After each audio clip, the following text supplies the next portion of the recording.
Hi guys, my name is Kaylynn and today I'm going to be doing my presentation on a chemistry lab. Do you believe in magic? Seeing is believing. So today I'm going to be demonstrating the lab as I mentioned. So for this lab you're going to need a few simple ingredients. The first ingredient you're going to need is table salt. The second ingredient is sand, which you can just purchase at your local Walmart in the craft section.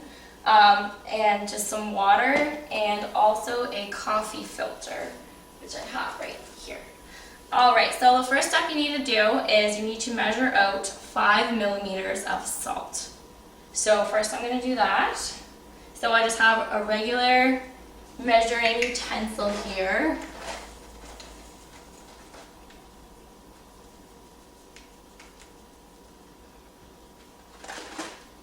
So 5 millimeters of salt. Next, I'm going to use 10 millimeters of sand.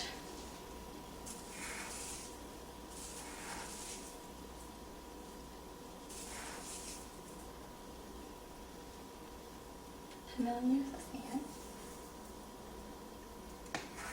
And then I measured out 1/3 of a cup of water. So I'm just going to mix this in with the two.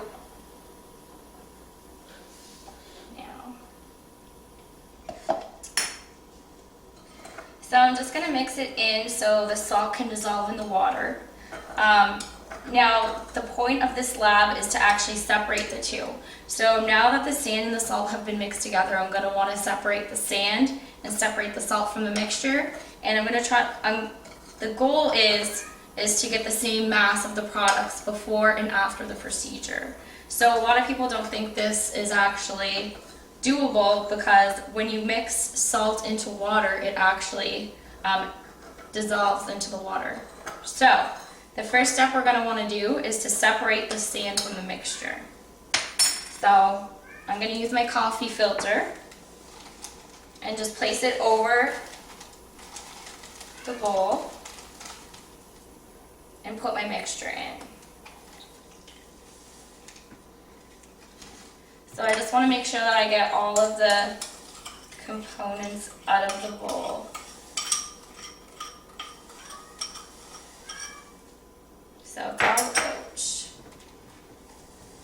So right now what's happening is the filter is separating the water and salt from the sand.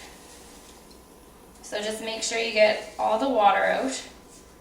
So now this is the sand I have left. So just to show you that we got full recovery of the sand, I'm just going to put it back into the measuring cup.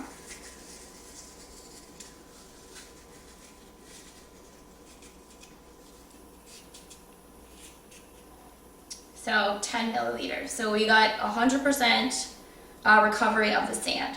So now what we want to do is try to get the recovery of the salt. So remember, it's 5 milliliters of salt that we need to get back. So how you're going to do this is you're actually going to boil the water off of the salt. So just make sure you have a burner on high, a pot, and just take your mixture and put it into the pot.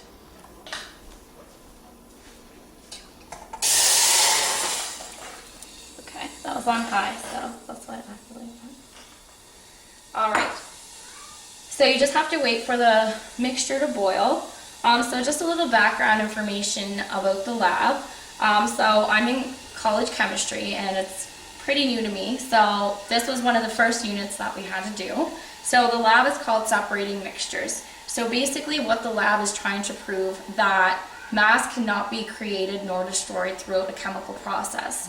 So in this process we're combining two different elements, putting them together, mixing in water where the salt is now dissolving into the water, and then we're separating them. So this is what you call the law of mass. So this is really well known in chemistry, and this lab just proves it. So you just have to patiently wait for the water to dissolve.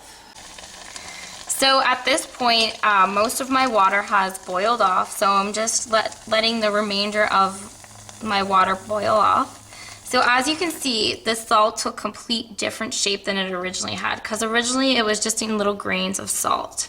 So now it's actually in a complete different form. So I'm just going to show you that we can get 100% recovery of the salt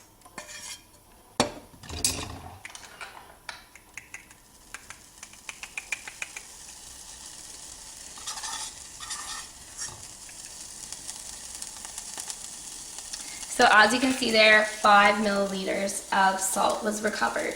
So in conclusion to my presentation, what I did was measure 5 milliliters of salt and 10 millimeters of sand. I mixed them together.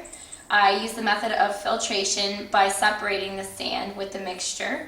We got 100% recovery of the sand, 10 milliliters. We then took the mixture and boiled off the water, and we got 100% recovery of the salt. This lab proves that the law of mass, that matter cannot be created nor destroyed through a chemical reaction. Do you like chemistry? 'Cause I do.